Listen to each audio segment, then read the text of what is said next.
Bonjour et bienvenue à ce webinaire. Merci à tous d'être là, de nous rejoindre. Je pense que vous êtes déjà assez nombreux, je vois 63 participants. Bienvenue à vous, continuez de rentrer, prenez place. Je suis devant un joli tableau, une jolie galerie d'intervenants.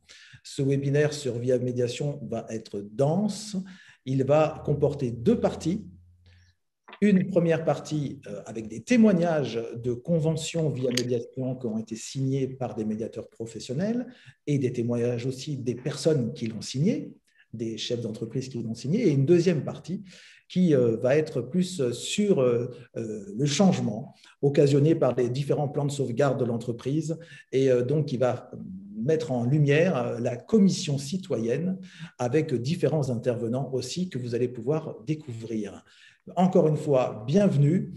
J'espère qu'il y a autant de médiateurs professionnels, de médiateurs stagiaires ou de non-médiateurs et de chefs d'entreprise parmi le public. Vous pouvez vous poser vos questions et vous aurez des réponses en direct par Fabien Héon, qui est le président de Via Médiation, ainsi que par Sébastien Lallemand, qui est le vice-président de Via Médiation. Mais tout de suite, j'aimerais donner la parole à notre égérie de la légèreté et de la bonne humeur permanente, Charline Basconès, qui elle est secrétaire générale de Via Médiation. C'est quoi Via Médiation, Charline? Bonjour à tous, bonjour Jean-Bruno, bonjour chers collègues et chers internautes qui nous suivez, qui sont avec nous cet après-midi. Merci de participer à ce webinaire Via Médiation. Via Médiation, c'est quoi? Via Médiation, déjà, c'est une association qui a été créée en partenariat avec la CPMN, qui est la Chambre professionnelle de la médiation et de la négociation, et qui permet aux médiateurs de pouvoir se regrouper pour développer leur activité à travers des conventions, mais également aux entreprises de promouvoir éthiquement la médiation professionnelle de différentes façons. C'est une association qui a été créée en 2009, mais qui est surtout très active depuis mai 2012. Et aujourd'hui, il y a à peu près 330 conventions via médiation qui ont été signées avec des médiateurs professionnels. Donc, on peut dire qu'il y a à peu près plus de 300 entreprises qui ont fait le choix de la médiation professionnelle et qui s'inscrivent dans une éthique et dans un label de confiance avec le réseau Via Médiation. Alors, merci de ces précisions, Charline, mais comment ça se passe concrètement quand on signe une convention avec un des médiateurs professionnels qui en devient, j'imagine, le référent? Comment ça se passe? Ça veut dire que si un conflit survient, quelles sont les obligations ou en tout cas, quand tu parlais d'éthique, comment ça se passe? Il y a plusieurs façons de le faire et les différents témoignages qui vont suivre vont le démontrer. La signature d'une convention via médiation, elle n'est pas obligatoire. Elle peut s'inscrire en préalable, donc en prévention de toute dégradation de relations, mais elle peut survenir aussi après l'intervention d'un médiateur qui a noué une relation de confiance avec des personnes dans l'entreprise. Et si cette relation de confiance se dégrade, donc celui qui a signé, l'entrepreneur qui a signé, le chef d'entreprise qui a signé la convention, donc fait appel au médiateur référent qui va agir directement sur le terrain? Oui, en fait, signer une convention via médiation pour les entreprises, il y a plusieurs aspects positifs. Déjà, c'est mettre en place des choses dans l'entreprise pour la qualité relationnelle, pour le bien-être des salariés, des collaborateurs qui animent l'entreprise, qui sont présents dans l'entreprise. Et pour le médiateur professionnel, c'est aussi l'occasion de pouvoir développer son activité à travers différentes actions dans l'entreprise. Un exemple ou deux de ces activités possibles? Donc, j'imagine qu'il y a de la formation.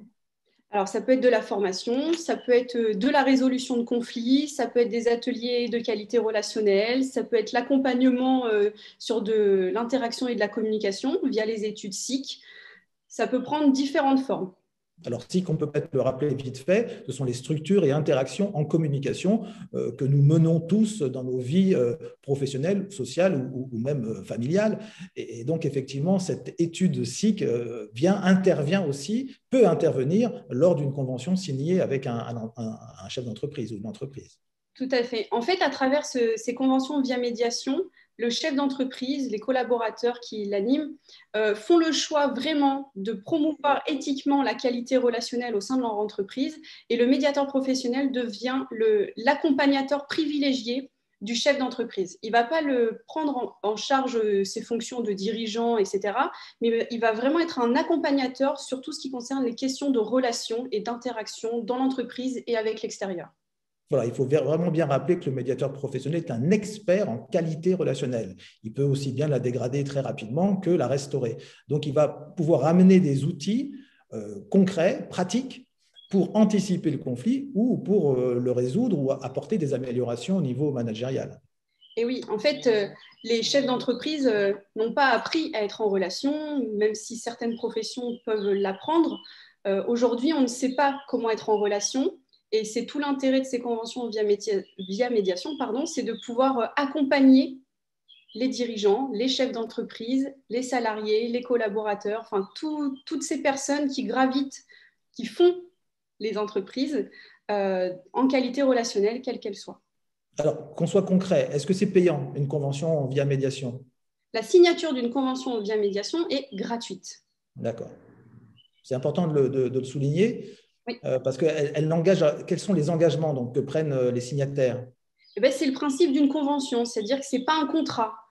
Il n'y a pas d'obligation derrière d'un point de vue juridique, puisque de toute façon, en tant que médiateur professionnel, on n'intervient pas sur cet aspect-là, le côté juridique.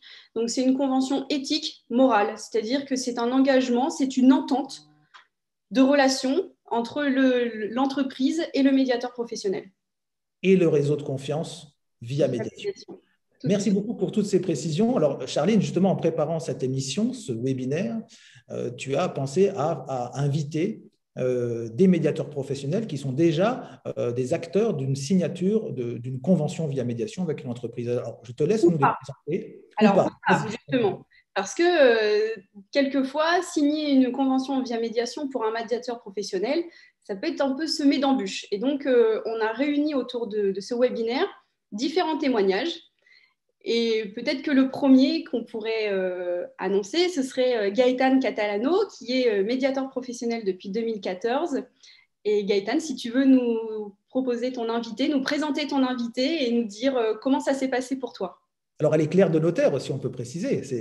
On n'est pas que des médiateurs professionnels, on a un corps de métier, tous plus ou moins différents. Gaëtan, je vous remercie, Jean-Bruno et Charline. Donc, bonjour à tous. Donc, Gaëtan Catalano, effectivement, je suis médiateur professionnel depuis 2014. Et avant cela, j'ai une formation dans le notariat puisque je suis diplômée premier clerc de notaire. Ça fait quelques années, un peu plus de 25 ans maintenant que je travaille dans le notariat et j'ai pu à cette occasion rencontrer Alexandra Perrin. Donc, Alexandra, tu es là. Tu vas aussi pouvoir te présenter. Tu n'as pas ton micro de rebrancher, du coup, Alexandra? Oui, pas de souci. Je vais juste me renommer également parce que je m'appelle encore Gaëtan. C'est un lapsus. Je te remercie. Donc, en fait, voilà, on s'est rencontrés au cours de nos échanges, puisque moi, je faisais appel à un généalogiste en la personne d'Alexandra, quand elle se sera présentée. Et c'est comme ça que le lien de confiance a pu être créé. Donc, voilà, Alexandra, je te laisse te présenter, s'il te plaît. Oui, donc Alexandra Perrin, je suis généalogiste successorale. J'ai un peu le même parcours que Gaëtan, puisque j'ai une formation notariale. J'ai exercé pendant 10 ans dans une étude de notaire.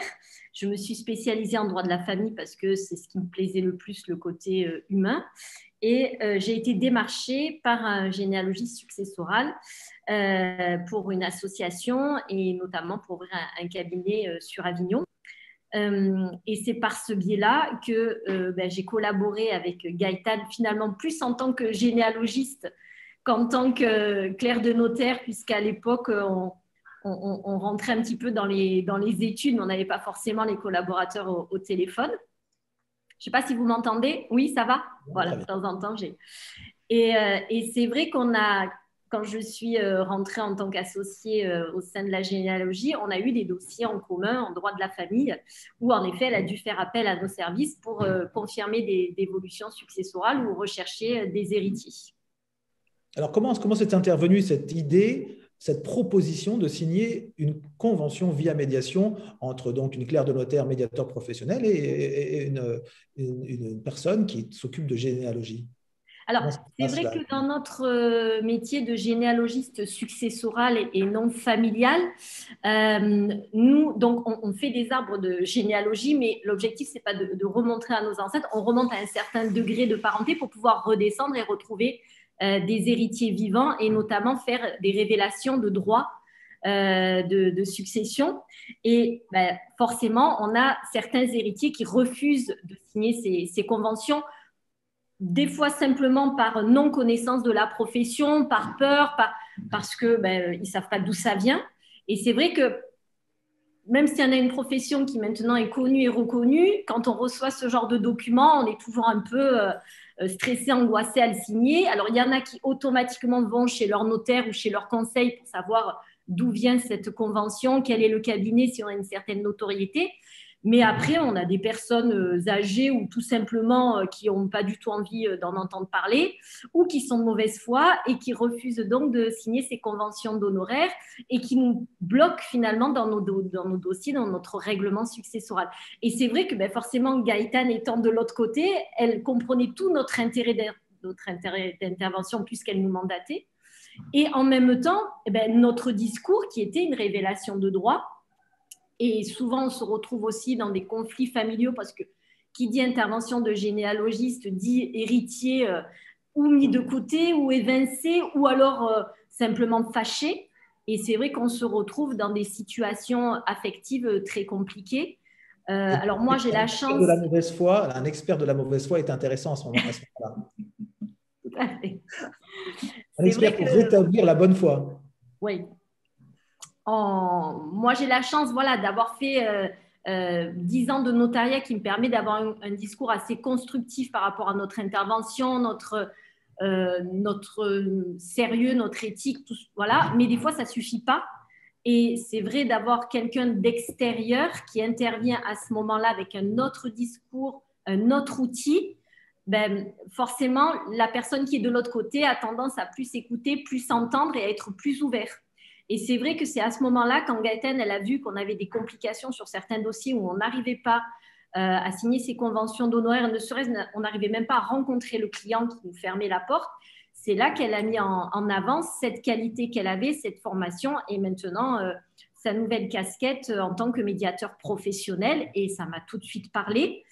Et donc, on a… En fait, Alexandra, ce que vous dites, c'est que vous avez des compétences juridiques et techniques, que vous avez rencontré certaines limites, notamment peut-être d'ignorance vis-à-vis de vos clients, et que l'intervention d'un tiers tel que le médiateur dans sa posture distanciée, en s'occupant notamment que de l'aspect émotionnel et relationnel de vos dossiers, a été une vraie complémentarité et a pu déclencher des actions d'ouverture pérennes pour vous derrière, après. Complètement, parce que même si moi, je suis très à l'aise dans les rapports humains, en plus, on a tous nos collaborateurs, je ne peux pas intervenir dans tous les dossiers, on essaie toujours de décanter certaines situations. Nous, on est une entreprise où on est 18 en tout. On est, certains collaborateurs sont attachés à certains secteurs. Et c'est vrai qu'on a eu des problématiques dans le dossier. Et quand on a signé la convention via médiation, on a tout de suite mis Gaëtane en avant sur ces dossiers où on n'arrivait pas à clôturer cette convention d'honoraires et à trouver un terrain d'entente. Et comme par hasard, je laisserai aussi la parole à Gaëtane qui donnera son sentiment. Mais même si on a un discours et une facilité au niveau des rapports humains, on reste quand même le généalogiste successoral qui veut signer cette convention d'honoraires et forcément, le client s'arrête à ça et ne va pas chercher plus loin, malgré le fait que notre intervention est indéniable et que même pour lui, de toute manière, ça sera que du positif. Et c'est vrai que Gaëtane, avec un autre discours, avec d'autres outils, a permis d'ores et déjà, depuis quelques mois où on a signé la convention ensemble, de dénouer certains dossiers qui étaient gelés depuis des mois, quoi. Avant de revenir sur Gaëtane et le chemin que vous avez parcouru toutes les deux pour finaliser cette signature de convention via médiation, est-ce que l'une d'entre vous pourrait donner à nos internautes un exemple concret d'un dossier qui s'est finalisé grâce à l'intervention de Gaëtane ? Gaëtane, je te laisse la parole puisque tu connais bien cette histoire qui s'est passée avec Véronique. Oui. Ouais. Donc, effectivement…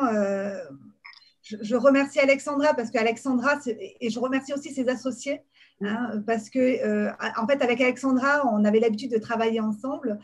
Et puis, avec ses associés, ben, on s'est découvert, en fait, hein, on s'est rencontrés et ils m'ont fait confiance également. Donc, c'est vrai que c'est important aussi de le souligner. Bah, ton discours était clair quand même et enfin, je pense que tu représentes très bien via médiation et on comprend rapidement l'intérêt de ton intervention et en plus de l'image et la crédibilité que ça peut nous amener au sein de notre société. C'est indéniable. Je te remercie, Alexandra. Donc, effectivement, un des dossiers effectivement, qui m'a été confié, c'était un problème de contrat de révélation qui n'avait pas été régularisé par l'héritier, en fait. Hein. Donc, la société Véran-Perrin avait à retrouver un héritier dans une succession.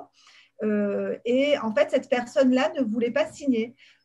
Parce que finalement, en fait, c'était un problème de confusion d'héritage, parce qu'il n'avait pas hérité dans la succession de sa maman, en fait, et là, il intervenait je crois, dans la succession d'un oncle ou d'une tante, enfin bon, voilà. Et en fait, les successions étaient liées, et dans son esprit, c'était confus. Ça ramenait toujours à la succession de départ.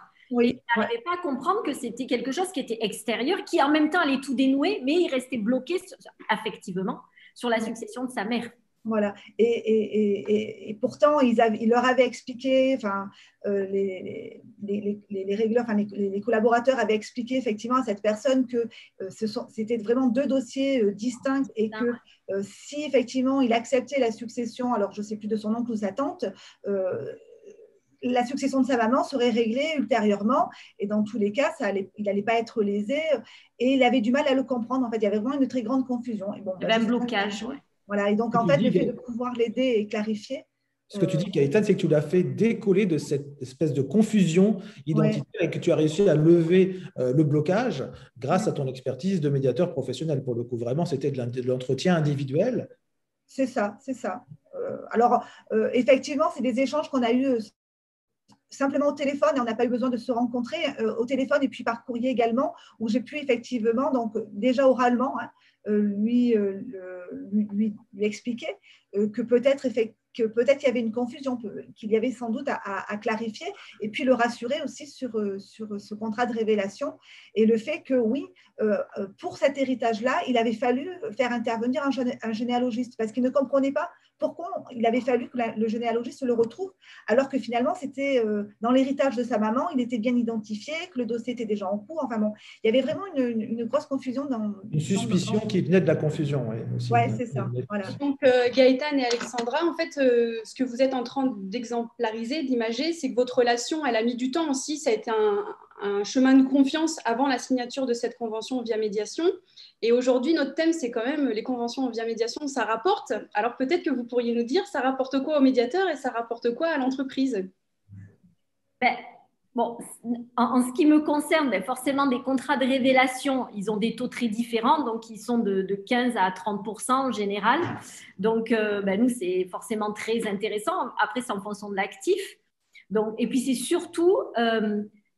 pour nous, quand vous parlez de l'actif, c'est ce que vous dites, c'est Alexandra, forcément, ça va vous rapporter de l'argent derrière. C'est-à-dire que le partenariat via médiation… Financièrement, c'est une évidence, mais c'est surtout que ça décante tout un dossier parce qu'on connaît le règlement des successions, c'est toujours très long, très lourd et qu'on met beaucoup d'énergie dedans et que quand on solutionne un dossier comme ça libère, en plus là, en l'occurrence, plusieurs successions.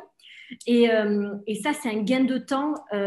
Outre l'argent, c'est surtout le gain de temps, la sérénité pour poursuivre après un dossier de règlement où finalement le client est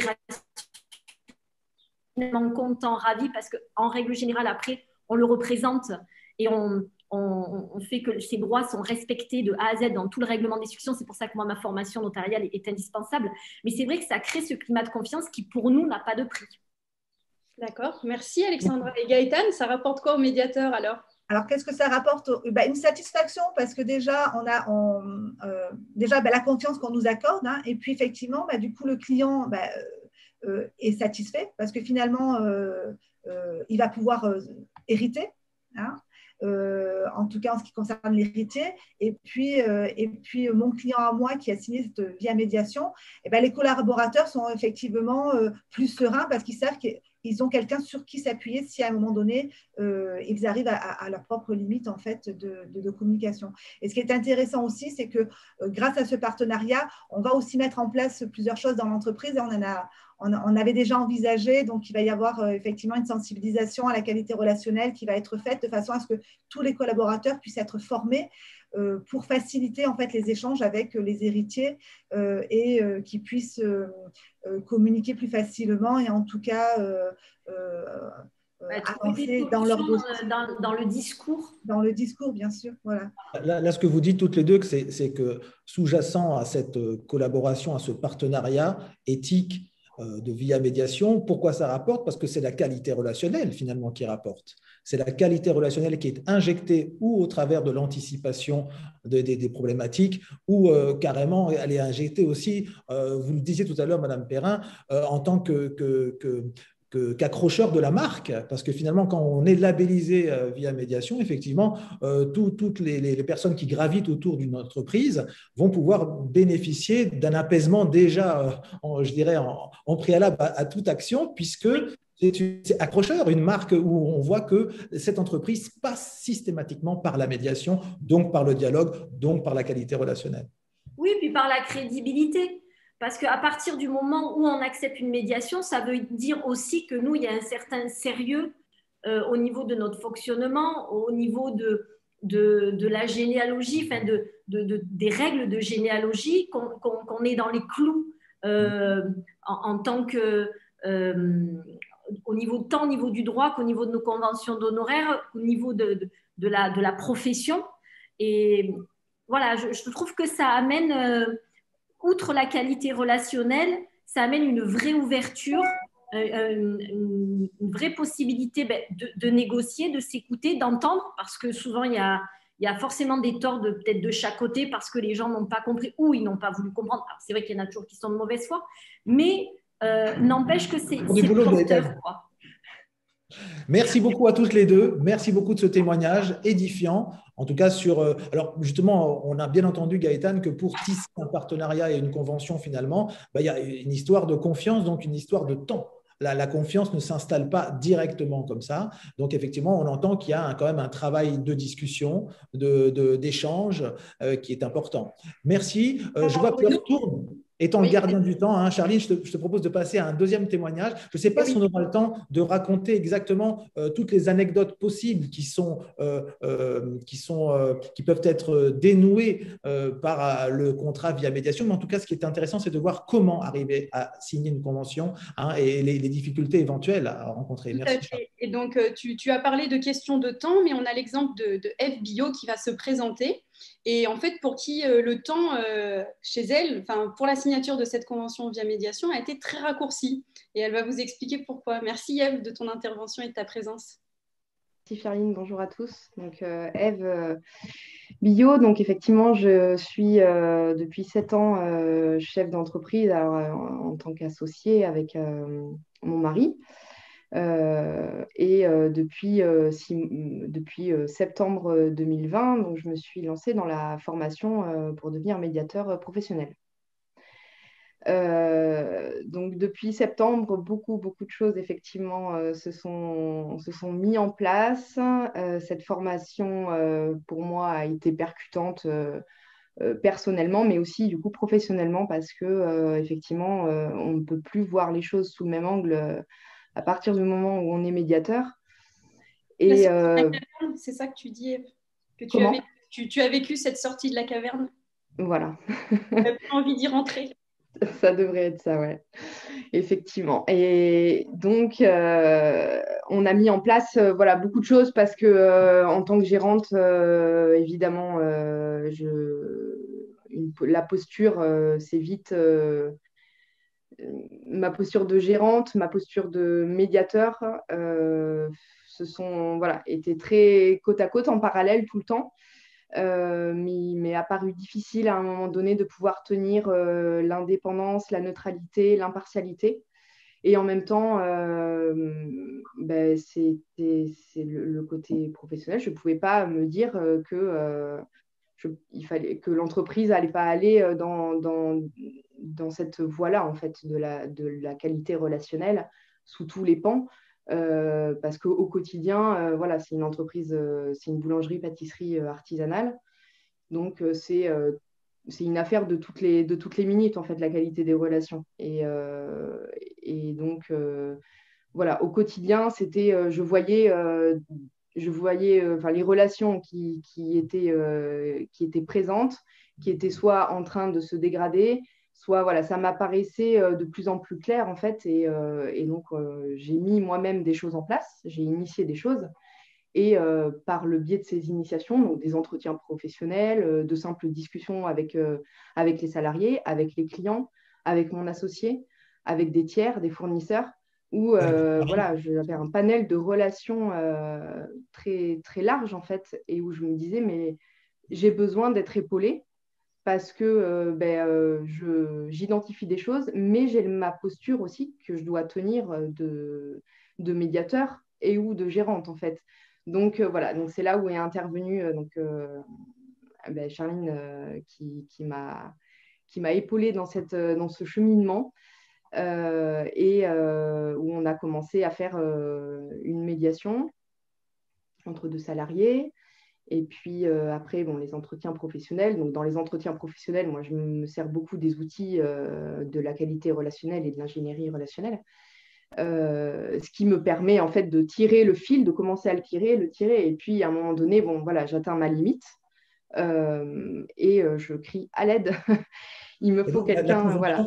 Excuse-moi, Ève, je te coupe, mais donc la convention via médiation, tu l'as signée avec toi-même ou c'est pas toi le médiateur référent? La médiateur référent, c'est Charline, donc du coup. Oui. Et la médiation qui a intervenu dans ton entreprise, elle a été après la signature de cette convention ou avant ça Non, c'est une relation de confiance qui s'est tissée au fur et à mesure. Et là, moi, je l'ai présentée en réunion collective.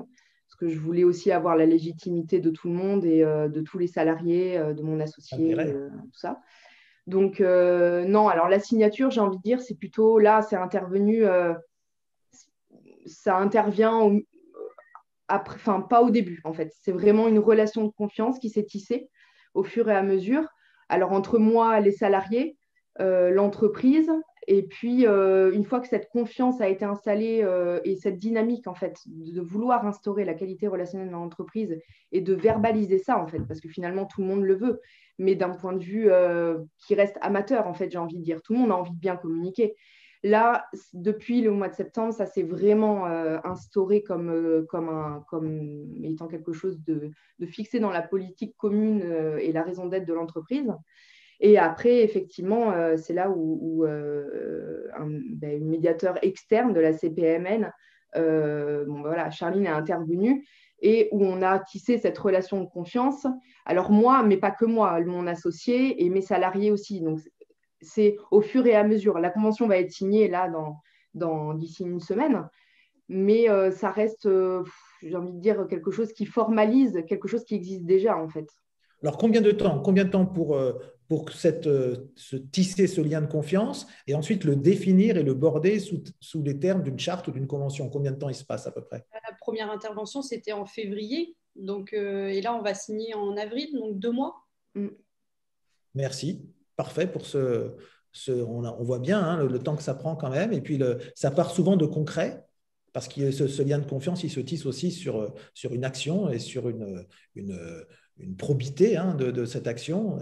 C'est vrai qu'on peut imaginer qu'une signature de convention, il faut imaginer 2 mois à peu près, pour que peut-être que Gaëtan avec Alexandra, ça correspond aussi à peu près, c'est 2-3 mois avant qu'il y ait une signature.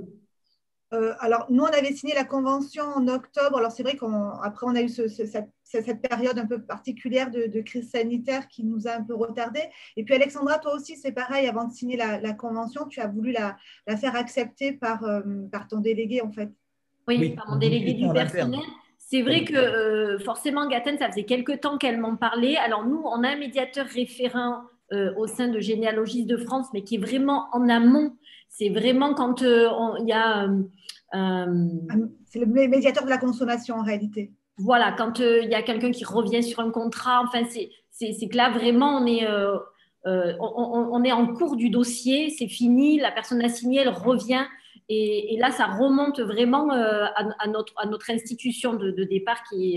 Mais sinon, c'est vrai que c'est pour ça qu'au départ, je me suis dit, est-ce qu'on a un réel intérêt à avoir un médiateur professionnel dédié finalement au sein de la boîte où on puisse communiquer là-dessus c'est-à-dire qu'au lieu de gérer le problème à la fin, quand il y a vraiment un conflit et qu'on ne peut plus rien en tirer, que finalement, même le médiateur des fois de GF n'arrive pas au bout et ça finit en procédure avec un avocat, je me suis dit finalement le discours, et Gaëtan a été très clair dans sa manière de formuler les choses en disant si les choses sont prises tout de suite et qu'il y a un vrai discours et une relation de confiance qui s'établit, une fois que c'est signé, les gens n'y reviendront plus dessus. Et ça évite toute cette perte de temps et cette perte d'énergie, cette longueur, et ensuite d'arriver à ce moment critique où finalement on n'aboutit à rien. Et donc c'est vrai que son discours a été clair et ça m'a amené à communiquer différemment au sein de ma boîte, au sein de mes associés, au sein de mes collaborateurs pour voir la réelle nécessité de cette intervention de médiateur en interne et de le faire intervenir tout de suite avant que les relations se dégradent. C'est ça. Et avant que le droit de la consommation rentre en jeu avec un autre médiateur institutionnel, cette fois, exactement, qui n'a rien à voir avec le métier que nous faisons, même si on peut faire les deux, bien sûr, on peut avoir la casquette de médiateur. Merci beaucoup. D'ailleurs, je me suis aperçue qu'on avait finalement très peu aujourd'hui de dossiers en contentieux, de moins en moins, parce que maintenant, dès qu'il y a un petit conflit qui s'immisce dans nos dossiers, je fais intervenir Gaëtan, et d'ailleurs, on a fait une visio au sein de l'équipe, elle s'est exprimée, elle a expliqué, tout le monde a très bien réagi. Et ma collaboratrice, tout de suite, a parlé de 2 dossiers qui posaient problème. Et Gaëtan est intervenu et ça s'est solutionné relativement rapidement. Donc, je pense que tout le monde a bien compris l'intérêt d'avoir cette convention de via médiation. Alors Alexandra, c'est intéressant ce que vous dites parce que ça va clôturer le propos que Ève était en train de tenir, c'est que quand vous parlez de tout le monde, c'est-à-dire qu'en fait, cette adhésion à cette convention via médiation au sein de l'entreprise de Ève, elle a été faite par tout le monde. Et c'est-à-dire qu'à un moment, c'est même eux qui sont demandeurs et qui sont aussi impliqués là-dedans, en fait. Mais Ève, peut-être tu peux témoigner aussi là-dessus. Oui, donc effectivement, ça c'est petit à petit, il y a eu une espèce de révélation de se dire en fait, il n'y a pas que la gérante et il y a un tiers à l'entreprise et ça a été très rassurant en fait pour eux, à ma grande surprise, où finalement ils se sont sentis sécurisés, ça sécurisait les relations qu'ils pouvaient avoir, alors de par la confidentialité, mais aussi le fait que ce soit un tiers à l'entreprise en fait, vraiment. Et je pense que ce tiers extérieur a été validé et maintenant tout le monde est même très curieux. Alors ils n'ont pas envie d'être en conflit ni de partir en médiation, mais ils sont très curieux de savoir ce que c'est qu'une médiation. Tous ceux qui ne l'ont pas vécu se disent, mais en fait, ce n'est pas un procès. Mais en fait, voilà, il y a toute cette réflexion-là qui est en train de se faire et ils se rendent compte qu'en fait, c'est autre chose. C'est quelque chose qu'ils n'avaient pas imaginé parce qu'en fait, ce n'est pas quelque chose qu'ils ont eu l'habitude de voir dans les entreprises. Et ils se disent que c'est une opportunité, en fait, pour eux. Et ça t'a permis de maintenir aussi tes différentes casquettes. Oui. Donc, ça fait de l'harmonisation. Ça, c'est indéniable. Exactement. Charline, je suis obligée de te rappeler que le temps passe et qu'on a encore 2 autres témoignages. Alors, mais c'est tellement intéressant. Puis tu sais, les médiateurs, ils sont bavards aussi. Ça, c'est indéniable. On a toujours plein de choses à se raconter. C'est vrai. En fait, on vient de voir 2 exemples pour lesquels la signature d'une convention via médiation prend plus ou moins de temps.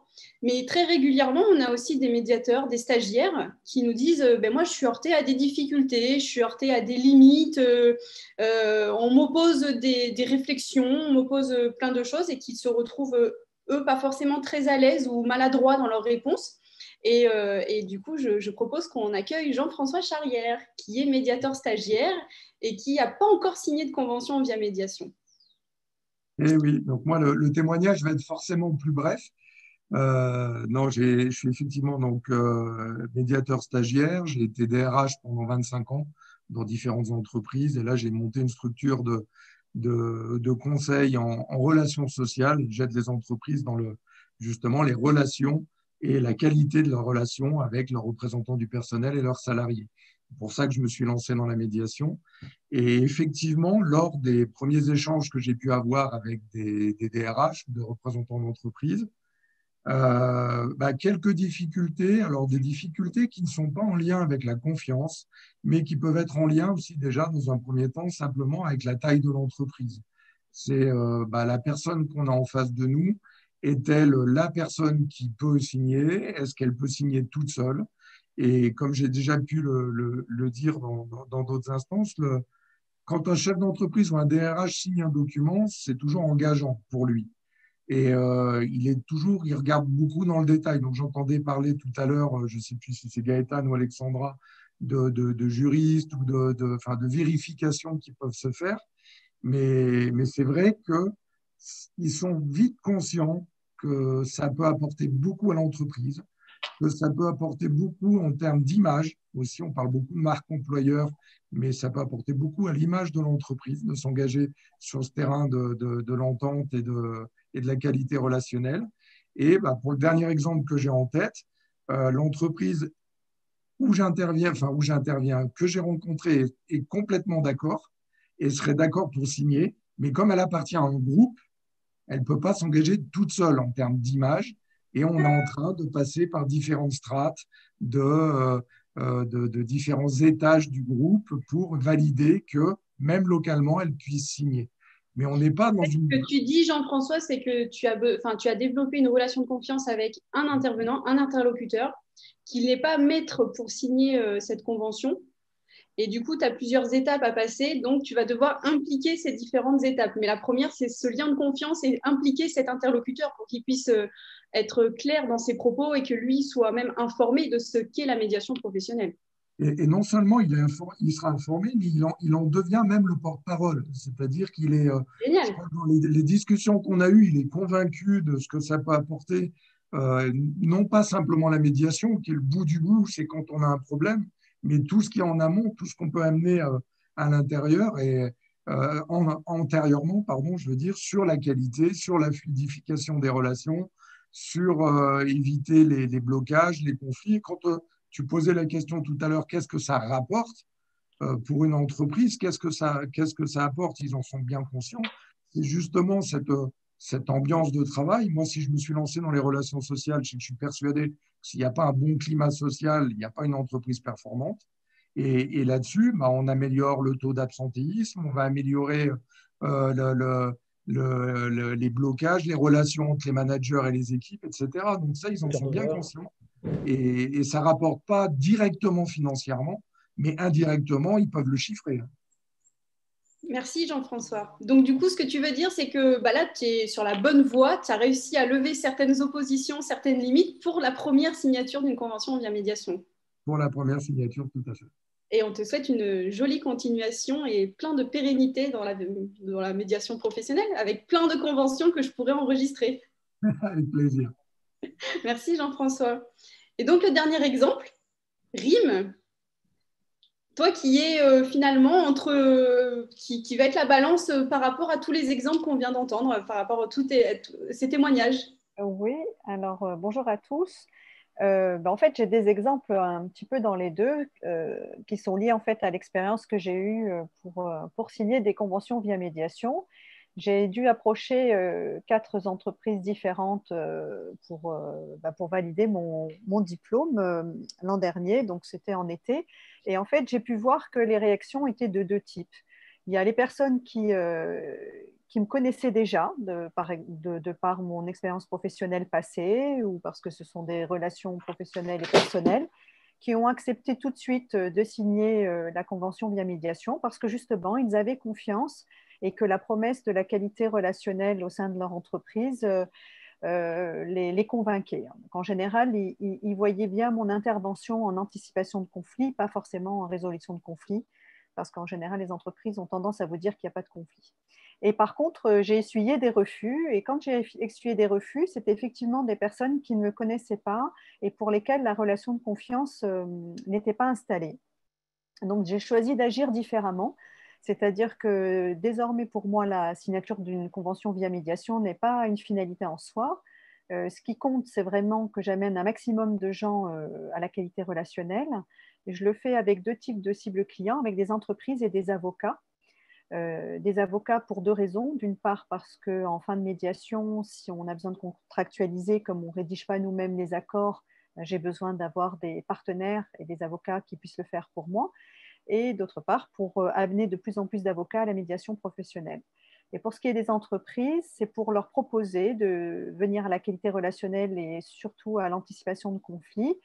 Elles voient ensuite leur avantage dans la résolution aussi. Et quand la relation de confiance finalement est instaurée, ils sont d'accord de signer, ils sont d'accord de faire plein de choses. Voilà. Et ça passe aussi. Voilà. Et ça passe, comme quelqu'un l'a dit, je crois, excuse-moi Charline, ça passe vraiment par le fait que quand ils voient ce que ça apporte, donc par exemple par l'animation d'un atelier, tout de suite ils veulent bien signer en fait. Voilà.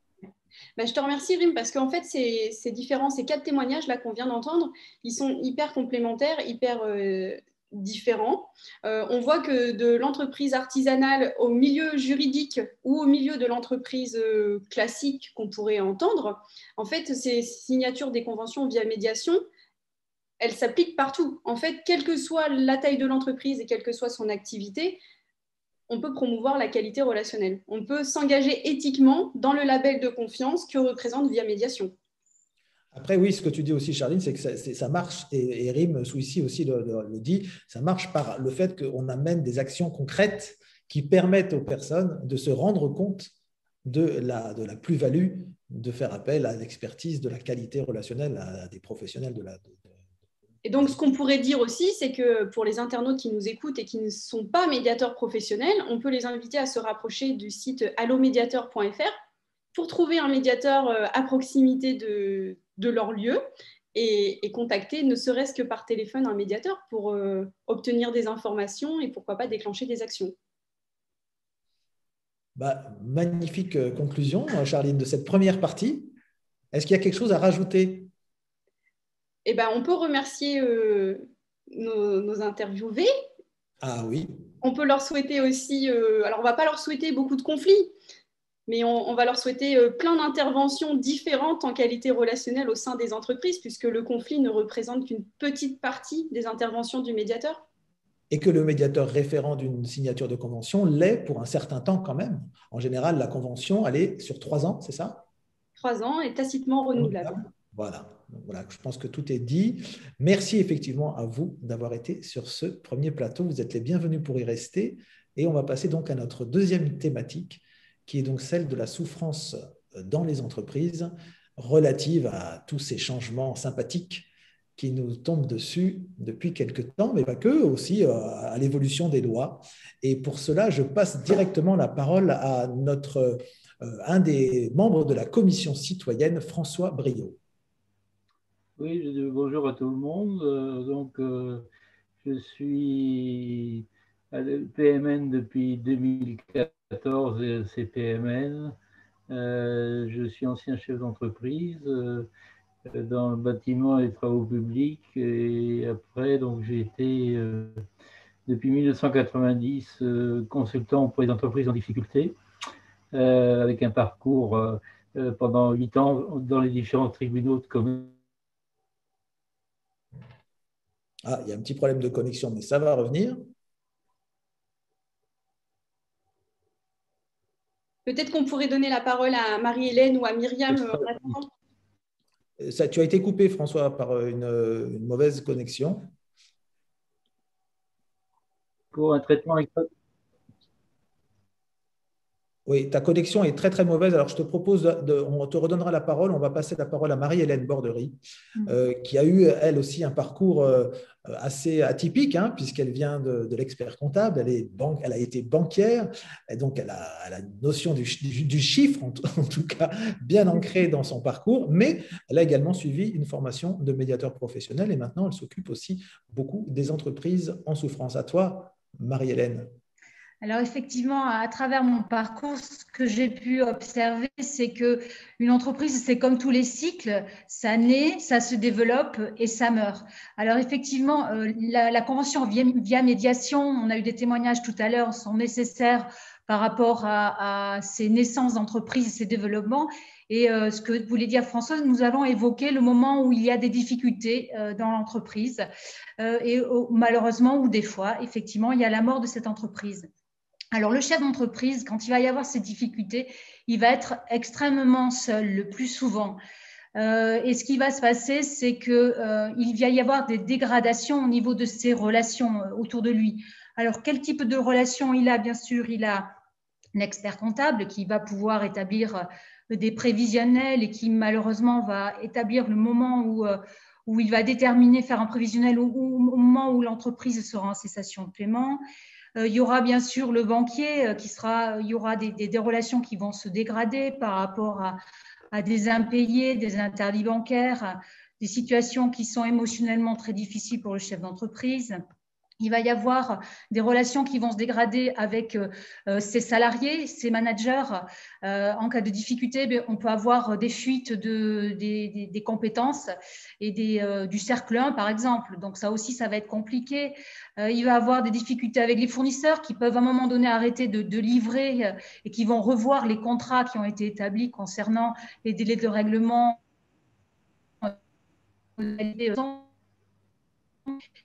aussi que avec les salariés, il peut y avoir des risques de qui peuvent encore se rajouter. Et il peut y avoir aussi malheureusement des difficultés avec la famille dans ces cas-là. Et le chef d'entreprise est vraiment seul pour prendre des décisions en disant est-ce que mon entreprise, je la continue ou est-ce que je l'aménage? Est-ce que je vais vendre mes parts à un autre associé, à un grand groupe? Il va être vraiment seul. Et souvent, ce que nous observons, c'est qu'il va gérer cette situation dans l'adversité. On entend souvent le terme il va faire la politique de l'autruche. Pourquoi? Parce que ça devient tellement difficile au niveau émotionnel qu'il va préférer éviter la confrontation. La confrontation, c'est effectivement une issue qui est une issue quand le chef d'entreprise vit la situation dans l'adversité. Il va y avoir également des difficultés. Il va y avoir des difficultés dans le dialogue. Le dialogue va devenir de plus en plus difficile. Et petit à petit, la situation va se dégrader et il va repousser le moment où finalement, il pourrait demander de l'accompagnement et de l'aide. Alors, le rôle du médiateur professionnel serait avec déjà une identification et une signature de ce contrat éthique via médiation, permettrait de pouvoir déjà qui s'approprie des outils dans sa manière de communiquer dans des situations compliquées. Il pourrait également donc utiliser des outils pour amener, alors le médiateur va amener le chef d'entreprise à résoudre ces difficultés par l'altérité. Je rappelle les trois sorties en altérité quand les relations sont dégradées. Il y a soit, alors j'ai fait référence à toutes les relations que j'ai citées tout à l'heure, il y a soit une reprise de la relation, soit un aménagement de la relation, ou soit une rupture de la relation. Et voilà. Et j'aimerais prendre, avant de parler de qu'est-ce qu'une relation, j'aimerais parler d'un chiffre. Pour les entreprises qui vont au tribunal et qui sont en redressement judiciaire, aujourd'hui, il n'y a que 1% des entreprises qui arrivent à la fin de ces plans d'appurement de la dette. Ce qui prouve que le chef d'entreprise attend toujours la dernière minute pour pouvoir rétablir dans l'altérité les relations avec les partenaires dont j'ai parlé tout à l'heure. Alors, qu'est-ce qu'une relation pour un médiateur professionnel? La relation, c'est l'interdépendance entre trois dimensions. La dimension juridique, j'en ai parlé tout à l'heure, cette difficulté pour le chef d'entreprise de prendre la décision, de dire qu'est-ce que je fais de mon entreprise, et puis cette dimension juridique d'aller systématiquement aller voir comment les chiffres parlent. Tu parlais. Les problèmes de connexion aussi, Marie-Hélène. Myriam, peut-être que tu veux intervenir puisque vous avez préparé le sujet ensemble. Oui, bien sûr. Merci, je te remercie Charline. Bonjour à tous. Donc, je suis moi-même médiateur professionnel. Je pilote avec Isabelle Maillard la commission citoyenneté et je suis élue de la République, conseillère régionale.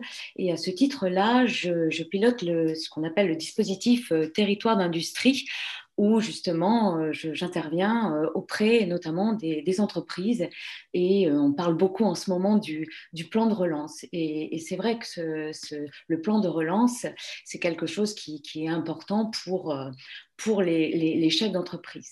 Alors, via médiation, les entreprises en difficulté, comment on peut marier en fait tout cela. Je crois que ce qui est important, et Marie-Hélène l'a dit, hein, il y a tout ce qui est le côté médiation, l'aide aux chefs d'entreprise. Il y a d'autres dispositifs. Je pense notamment au CCI qui propose des dispositifs qui sont des dispositifs, comment dire, avec des démarches sécuritaires et gestionnaires. Et que peut apporter un médiateur professionnel au chef d'entreprise qui, comme l'a dit Marie-Hélène, est souvent bien seul, retarde au maximum cette prise, non pas de conscience, mais en tout cas ce moment d'agir, et comment justement un chef d'entreprise peut être accompagné. Alors le médiateur professionnel peut l'accompagner notamment aussi par rapport à ce qu'on appelle, vous savez, c'est un domaine qui est très utilisé dans les entreprises, hein, c'est la négociation.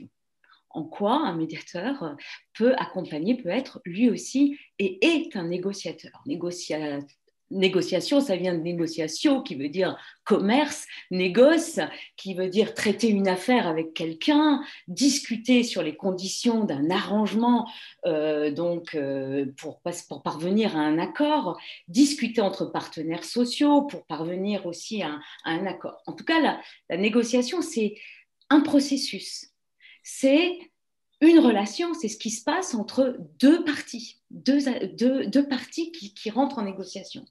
Et si l'on reprend notamment le dictionnaire encyclopédique que Jean-Louis Lascaux a fait et a édité, c'est édité depuis 2019, on observe qu'il y a des pratiques de négociation différentes. Il y a les traditionnelles avec le conciliateur ou le négociateur, hein, c'est plutôt le juridique, voire le moral, hein, puisqu'on veut aboutir à ce qu'il y ait absolument un accord et donc l'autre partie va devoir se soumettre, hein, ou bien on a une feuille de route à suivre et il faut absolument y arriver, hein, on est gagnant-gagnant, parfois gagnant-perdant. En tout cas, souvent, c'est ce qui se passe dans ces négociations, on va dire, traditionnelles. Le médiateur professionnel, lui, il a une autre conception, il a une autre conception de la négociation. C'est ce qu'on appelle la négociation contributive, où le médiateur professionnel, donc avec un processus structuré que les médiateurs professionnels apprennent à l'école professionnelle de la médiation et de la négociation, ce processus qui va s'appuyer en fait sur le fait de faire réfléchir justement les personnes, comprendre les positions, témoigner de la reconnaissance et faire évoluer notamment le rapport aux enjeux et aux intérêts. Donc, la négociation contributive, c'est d'abord de participer à un projet relationnel. Et c'est ce en quoi le médiateur professionnel, c'est ce qu'il va apporter. Et en signant notamment une convention via médiation, où on a pu voir qu'il pouvait y avoir des médiations qui sont mises en place, et nos invités l'ont montré. On peut également, le médiateur professionnel peut accompagner dans la négociation, aider dans une négociation contributive le chef d'entreprise justement à faire en sorte que chaque partie apporte sa contribution à la réussite du projet. En fait, on est là dans le moins perdant. Et c'est ce qui change, on change complètement de paradigme. Et c'est aussi la proposition que nous faisons et que nous sommes en train de faire notamment au CCI pour que avec la démarche, on va dire, technique qu'on peut apporter aux chefs d'entreprise, il y a surtout une démarche relationnelle, d'aide à la relation, d'aide à la conception d'un projet relationnel que l'on va mettre sur la table et en premier, parce qu'avant tout, une entreprise, ce sont des personnes, c'est un chef d'entreprise avec son équipe tout à fait l'équipe de direction, mais aussi les salariés. Et c'est important. Et la Via Médiation, justement, fait prendre conscience de l'existence, de l'importance du projet relationnel au sein des entreprises. Alors, Myriam, merci, et Marie-Hélène aussi pour vos deux témoignages. Finalement, est-ce qu'un des rôles du médiateur, parce que vous nous parlez du fait du chef d'entreprise qui prend des décisions au dernier moment, peut-être parce qu'il ne sait pas, en fait, il ne sait pas que la médiation existe, il ne sait pas qu'il peut se faire accompagner, est-ce qu'un des rôles prioritaires peut-être des médiateurs professionnels ce serait de promouvoir, de se faire connaître? Alors, tout à fait. J'ai eu un problème de connexion, pas de relation avec vous tout à l'heure. Et ce que je voulais dire, c'est très intéressant d'ailleurs, sur la relation. Tu parlais de la relation et effectivement, oui, tu précisais le champ d'intervention du médiateur professionnel sur cette relation qui, pour nous, est une conjugaison de 3 dimensions, oui, celle du juridique, celle de l'organisation, de la technique, et puis bien sûr la dernière qui est la plus importante sur laquelle on travaille. Vas-y, je te laisse le dire. Tout à fait, merci Jean-Bruno. Effectivement, je parlais de surenchère au niveau de la dimension juridique et technique parce qu'on ne sait pas faire autrement. Et Charline, tu dis, il n'a pas appris. Et être en relation, ça s'apprend. La dernière dimension que je voulais évoquer, c'était la dimension émotionnelle sur laquelle le médiateur professionnel, avec les concepts, les outils et tous les outils de l'ingénierie relationnelle, peut accompagner le chef d'entreprise à mieux passer cette période-là. Voilà, merci. Et donc, finalement, aussi, ce que vous êtes en train de nous dire, là, aux uns et aux autres, c'est que cette crise, quelle qu'elle soit, que nous vivons, mais finalement, en dehors de la crise, ça peut être aussi une opportunité, et pour les entreprises, et pour les médiateurs, de se faire accompagner, de travailler ensemble, dans un projet d'entente. Oui, je crois qu'il y a vraiment une prise de conscience. Moi, je l'ai vu récemment, là, je vais bientôt faire inscrire la Via Médiation donc sur une entreprise dans laquelle j'interviens. Et justement, c'est parce qu'il y a eu cette crise sanitaire où il y a eu des soucis de relations entre, c'est une entreprise d'intérim, où il y a eu des relations entre les clients, les intérimaires et puis les salariés de l'entreprise, où il y a cette prise de conscience et où il faut justement outiller, comme l'a dit Marie-Hélène, outiller les personnes justement à apprendre à être en relation. Parce que c'est ça. On apprend à l'école à lire, écrire, compter, mais on n'apprend jamais à être en relation. C'est intuitif. Mais l'intuition, ça ne suffit pas, comme dirait Fabien Héon, le président de Via Médiation. Ça ne suffit pas. Merci Myriam et Marie-Hélène. Et du coup, vous travaillez avec François Briot, qui lui peut-être nous dire 2-3 mots, pas beaucoup plus, mais 2-3 mots sur ce qui se passe ailleurs, notamment un exemple italien qui, eux, ont déjà devancé toutes ces problématiques de crise sanitaire ou quoi que ce soit, et qui, depuis quelques années, ont déjà mis en place la médiation pour les entreprises en difficulté. Il faut déjà savoir qu'en Italie, la médiation, elle est légion depuis des années, c'est presque biblique. Et donc, c'est 6 fois plus que le reste de l'Europe. Et donc, ils ont fait une réforme, parce que c'était les tribunaux ordinaires, et donc ils ont fait une réforme en créant d'une part des chambres de commerce spécialisées, avec comme optique de mettre l'arbitrage et la médiation comme outil préventif. Et ça en créant un organisme qui s'appelle l'OCRI au niveau donc des chambres de commerce.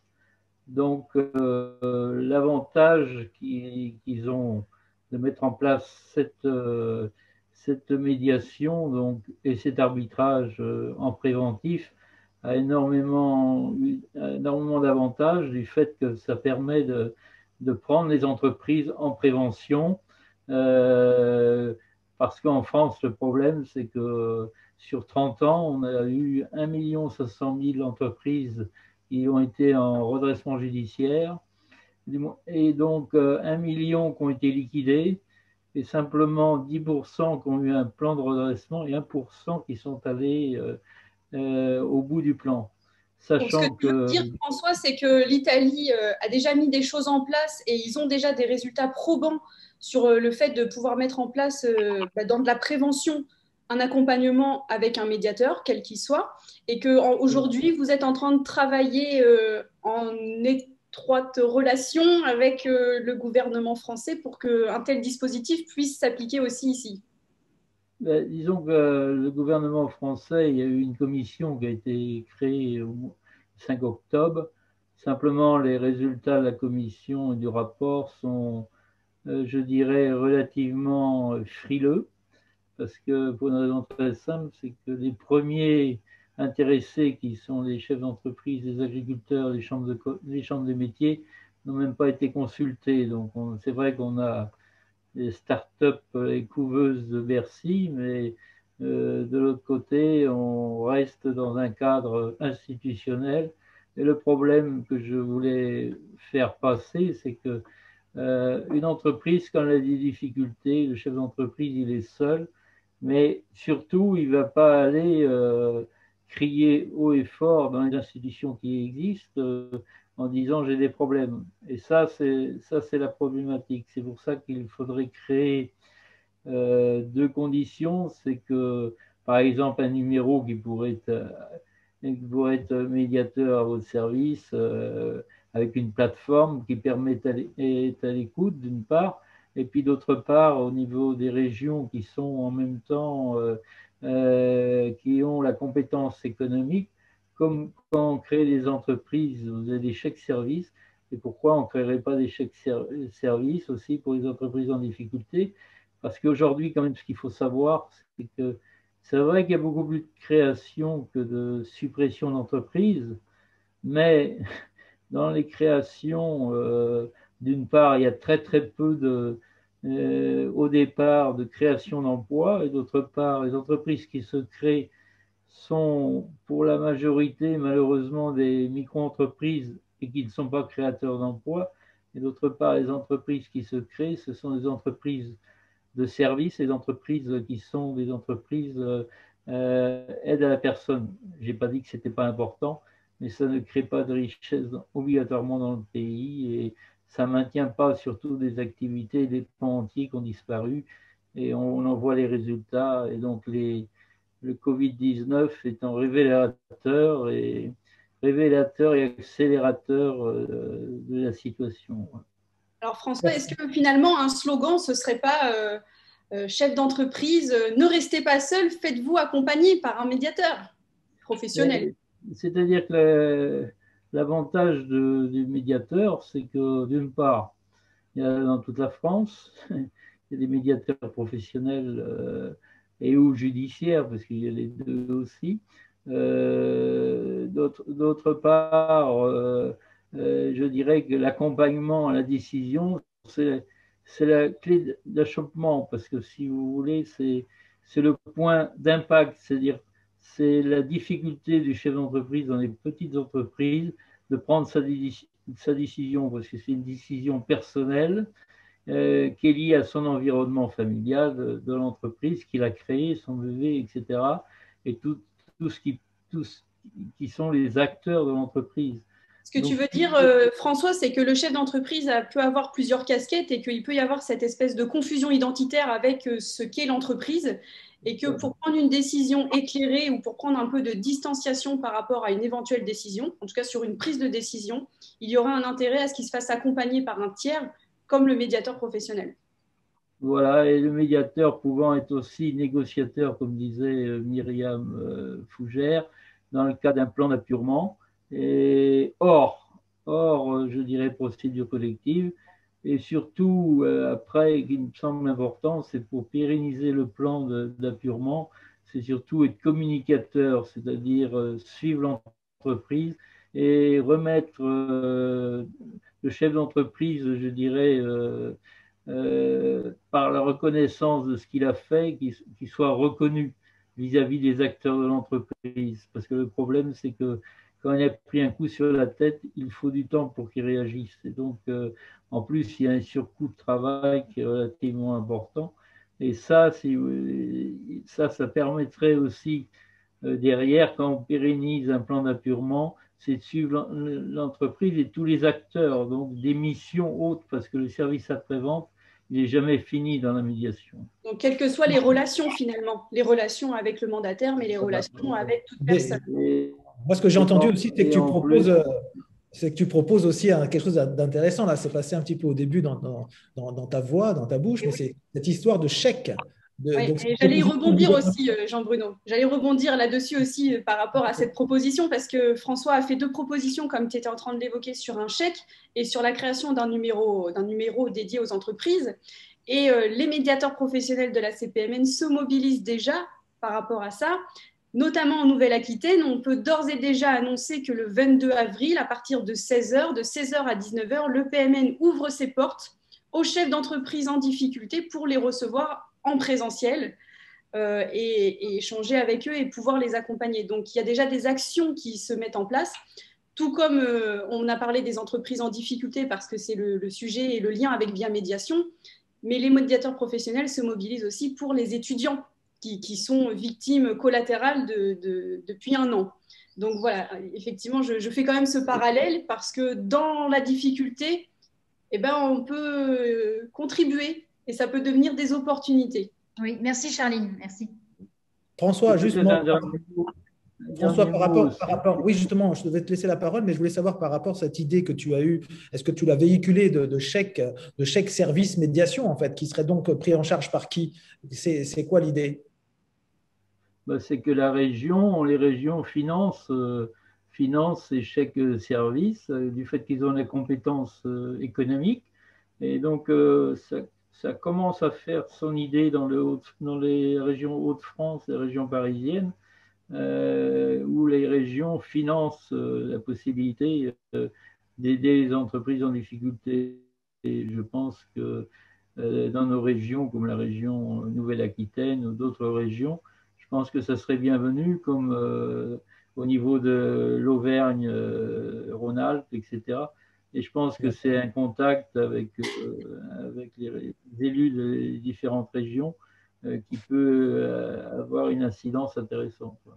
De mettre dans les budgets de plan de sauvegarde, de mettre une partie, une place à la qualité relationnelle et à l'aide au redressement, enfin redressement non, à l'amélioration, à la restauration de la qualité relationnelle.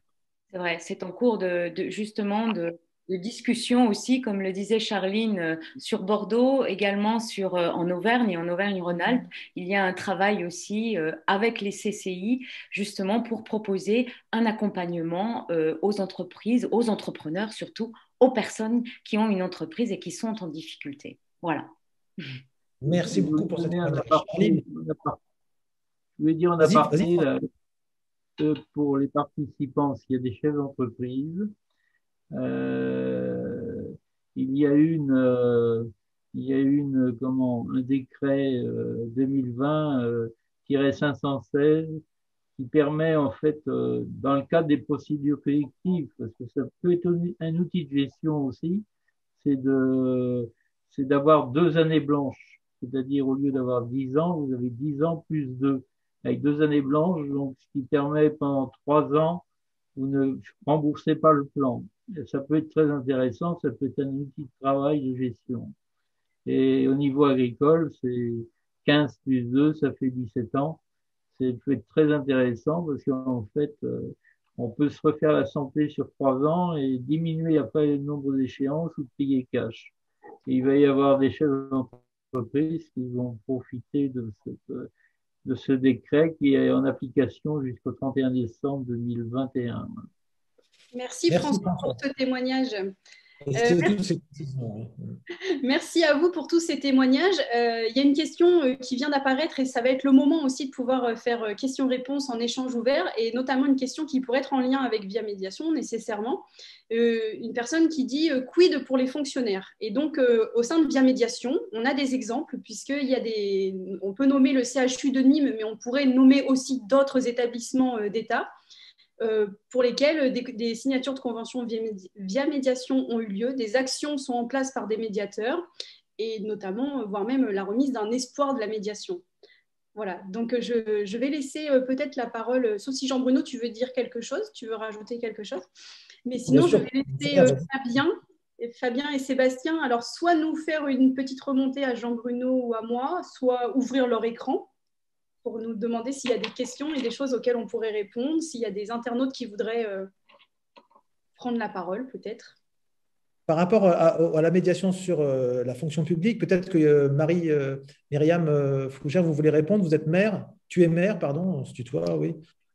Alors, je ne suis plus maire, hein. J'ai fait le choix de ne plus me représenter, mais je suis conseillère régionale. Je crois qu'il y a aussi parmi nous d'autres élus, Gaëtane, qui est aussi maire adjointe dans sa commune.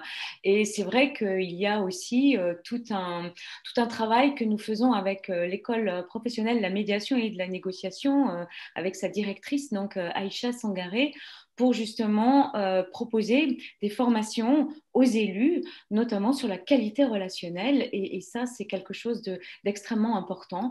Moi-même, quand j'étais maire, donc j'ai signé une convention via médiation avec un autre médiateur, puisque je ne pouvais pas être maire et médiateur. Mais voilà, je crois que ça, c'est important de sensibiliser à la fois les élus, mais aussi les agents des collectivités territoriales. Et donc, nous travaillons aussi à pouvoir intervenir, notamment en formation, auprès du CNFPT, qui est l'organisme de formation de la fonction publique territoriale. Voilà. Et également, je pense qu'on peut intervenir et qu'on devra intervenir auprès des institutions, administration centrale, je pense à l'éducation nationale aussi. Par le biais de la CPMN, je pense qu'il y a de belles choses encore à écrire.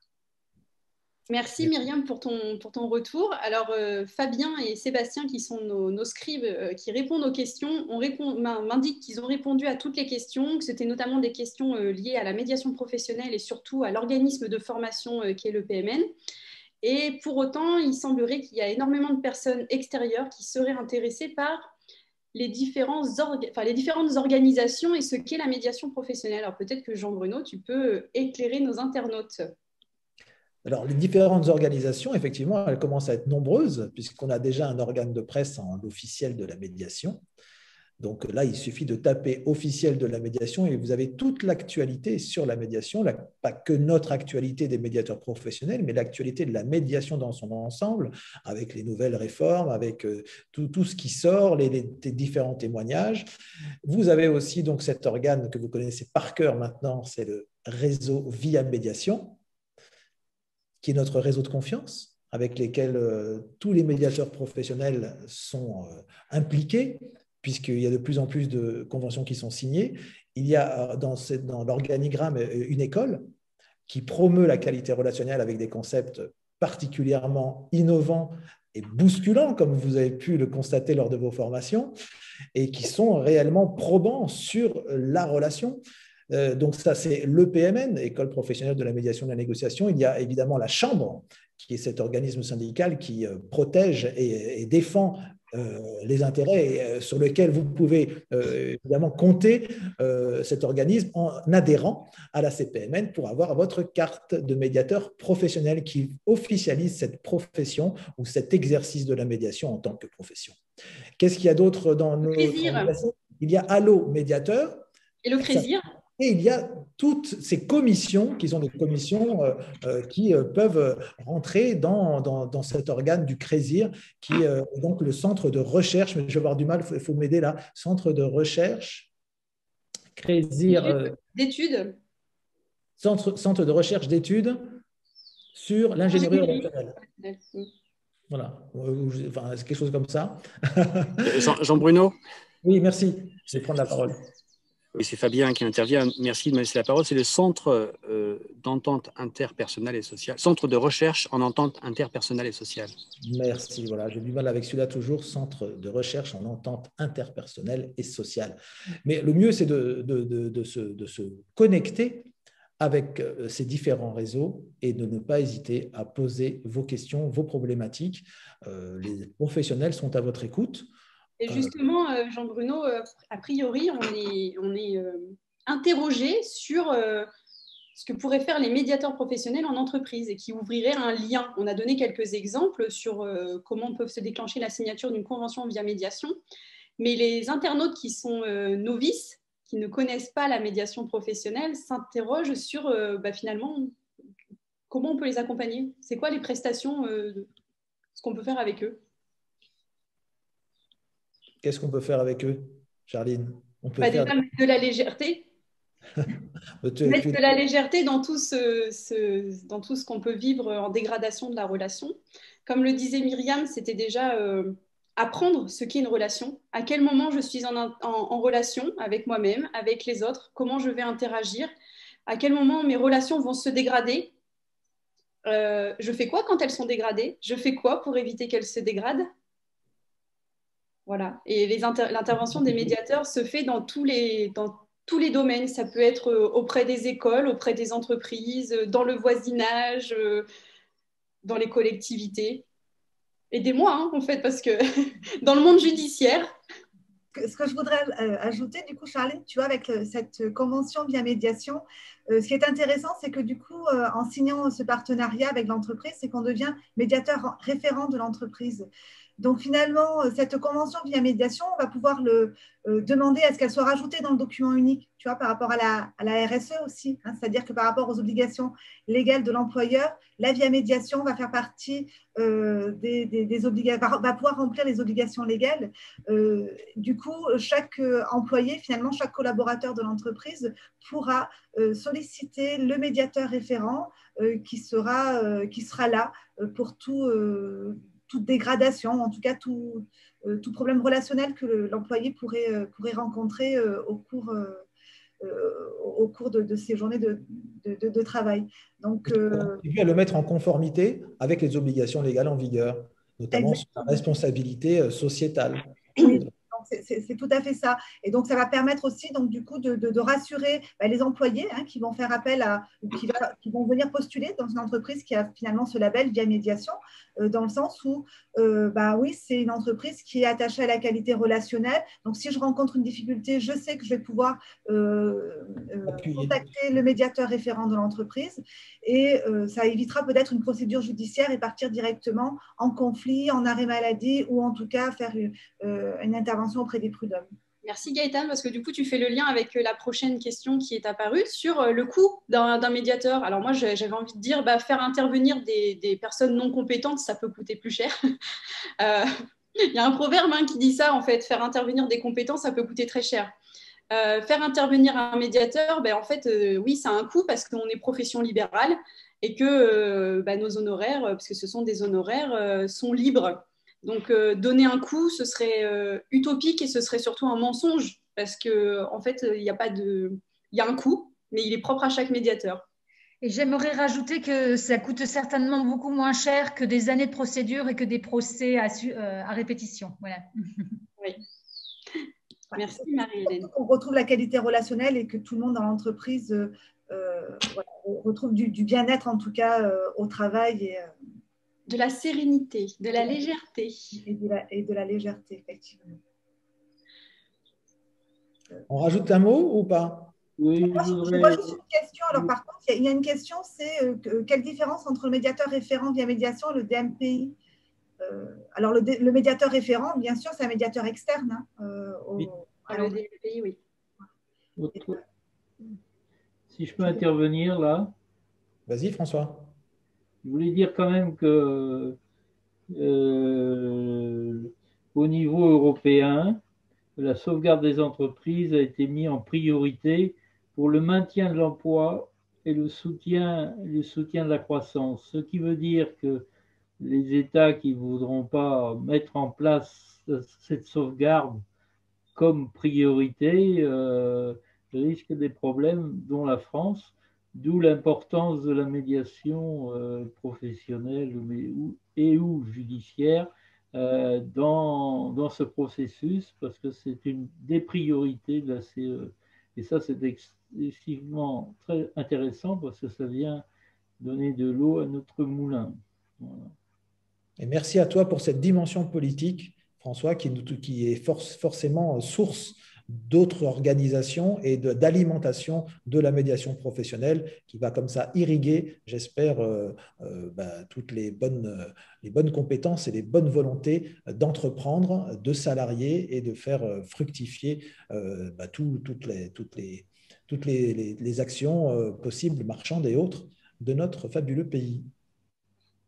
Eh bien, je pense qu'on va pouvoir remercier nos différents invités, nos différents internautes qui nous ont suivis, inviter les entreprises qui souhaiteraient avoir plus d'informations à se rapprocher d'Allo Médiateur pour obtenir le contact d'un médiateur le plus proche de leur lieu d'habitation ou leur lieu de travail. Alors, le site Via Médiation aussi, n'hésitez pas, tapez bien Via Médiation. Vous allez pouvoir pour voir toutes les entreprises qui sont référencées et qui s'engagent à promouvoir la médiation professionnelle, à éventuellement se rapprocher de l'EPMN pour ceux qui souhaiteraient se former à la médiation professionnelle. Et puis, effectivement, suivre toute l'actualité sur l'officiel de la médiation. Quelque chose à rajouter ? Un mot peut-être, un mot chacun, un mot sur ce que vous avez pensé de ce webinaire. Je voyais Jean-François qui applaudissait, merci. Donc, tu es content d'avoir participé à ce webinaire? Non, mais tout à fait, ça permet de comparer les expériences et de voir l'étendue du champ des possibles, c'est toujours rassurant. Merci. Rim? Oui, merci, c'était très intéressant, effectivement. Je rejoins Jean-François sur le fait que ça ouvre des portes sur des possibilités de partenariat, en fait, avec des entreprises ou autres.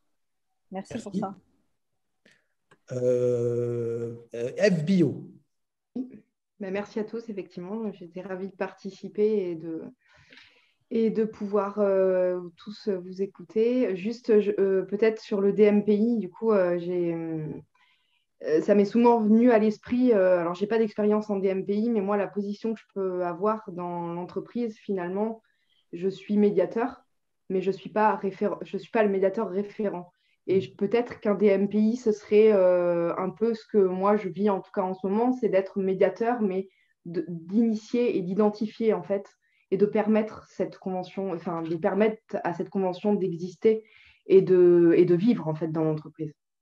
Et d'avoir qu'une casquette, celle du détenteur de ce dispositif de médiation professionnelle interne, bien qu'il soit tout le temps en relation avec le comité de supervision de la Chambre. Il faut savoir, c'est une interaction permanente, mais effectivement que c'est quelqu'un qui est identifié au sein de l'entreprise pour porter une casquette, celle du médiateur professionnel qui va gérer l'ensemble des problématiques relationnelles. Merci. Myriam, un mot. Oui, un mot. Juste, le mot, c'est entente. Et deux mots, pardon, apprentissage. Apprenons à nous entendre, apprenons à être en relation. Voilà. Évidemment. Merci beaucoup. Gaëtane. Merci à tous. Alors, Alexandra a dû nous quitter puisqu'elle enchaînait un rendez-vous. Donc, voilà, elle vous dit tous au revoir. Et puis, finalement, je suis en train de me dire, tout à l'heure, Alexandra disait que ça lui avait rapporté cette convention pour elle, pour son entreprise personnellement. Mais j'ai envie de dire que finalement, le notaire qui était en face, qui n'arrivait pas à régler sa succession, ça lui a permis aussi de clôturer son dossier et ça lui a rapporté aussi… voilà, donc finalement, dans le thème « Qu'est-ce que ça rapporte ?» sans s'en rendre compte. Voilà. Merci beaucoup d'être venu sur ce titre, effectivement, qui pouvait être un petit peu sujet à la polémique. Merci. Charline, toi? Moi, je suis trop contente. Voilà, moi, je suis passionnée. J'envisage de me faire tatouer la médiation. Non, je plaisante. non, je plaisante. Mais voilà, je prends beaucoup de plaisir à partager la médiation professionnelle, l'ingénierie relationnelle au sens large, vraiment au sens plus large. Et ça me tient à cœur. C'est mon axe central, mais ça me tient vraiment à cœur de pouvoir promouvoir la médiation et notamment par ce réseau Via Médiation. Merci Marie-Hélène. Oui, d'abord, merci pour la contribution de toutes les personnes qui ont animé le webinaire et la contribution de ceux qui nous ont écoutés. Et puis, je vois encore une fois que le webinaire a amené des témoignages qui permettent de dire que le métier de médiateur professionnel, c'est le métier du 21e siècle. Donc, merci à tous. Merci. Sébastien Lallemand. On ne t'a pas entendu, monsieur le vice-président de Via Médiation. Bonjour, oui, parce que je suis encore en train de répondre aux questions et je suis ravi de voir qu'il y a pas mal de personnes qui sont curieuses et qui s'intéressent au développement de l'entente. Voilà, et quand l'entente est instrumentée pour devenir efficace même dans des situations improbables et difficiles, les gens peuvent plus s'en passer et vos témoignages viennent conforter cette idée que quand on met un doigt dedans, c'est difficile après de s'en passer. Voilà, ravi du webinaire. Merci pour l'analogie. Merci à toi. Un mot, Fabien Héon, président de Via Médiation, sur ce webinaire. Alors, merci Jean-Bruno de me passer la parole. Alors, comme vous pouvez voir, je suis en mode campagne. Mais c'était un vrai plaisir d'écouter tous ces échanges. Et puis, je vous remercie en particulier, Charline et Jean-Bruno, pour la qualité de cette organisation et pour la qualité de votre animation. Il y a un mot là qui me vient à l'esprit, c'est un vrai plaisir de vous écouter, d'être là et d'entendre tous ces témoignages. Merci. Eh bien, merci beaucoup de ce témoignage, Fabien. Tu parles de ta campagne, mais c'est une vraie campagne, effectivement, ce fait d'avoir du plaisir à témoigner de quelque chose qui fonctionne au niveau relations. On en a tellement besoin. Moi, j'aimerais vous remercier tous aussi d'avoir été partagés dans le partage de ce moment. Et t'as vu, on a tenu le timing. Hein. J'ai été opérationnelle. Je laisse un mot quand même à François sur ce webinaire. Je voulais dire que le service après-vente, il n'est jamais fini, que ce soit dans une entreprise, que ce soit à titre personnel, etc. Je pense que cette notion de on ferme et c'est fini, ça ouvre d'autres champs. Et je trouve que je l'ai découvert dans l'entreprise quand on dit communication avec tous les acteurs. Et là, je pense que ça ouvre d'autres voies et d'autres médiations. Merci François. Je ne pourrais pas terminer ce webinaire, moi personnellement, sans remercier aussi à la technique, celui qui l'a rendu possible. C'est Jérémy Baudon. Jérémy, un mot sur ce webinaire que tu as eu la gentillesse de nous accompagner à faire, à réaliser. Avec plaisir. Et retrouvez le replay bientôt sur la chaîne YouTube Médiateur TV. Voilà, médiateur.tv, inscrivez-vous et retrouvez énormément d'informations et d'enregistrements de webinaires, tous de très bonne qualité. Merci à vous. Voilà. Merci. À la prochaine. Merci à tous. Merci à tous. Au revoir.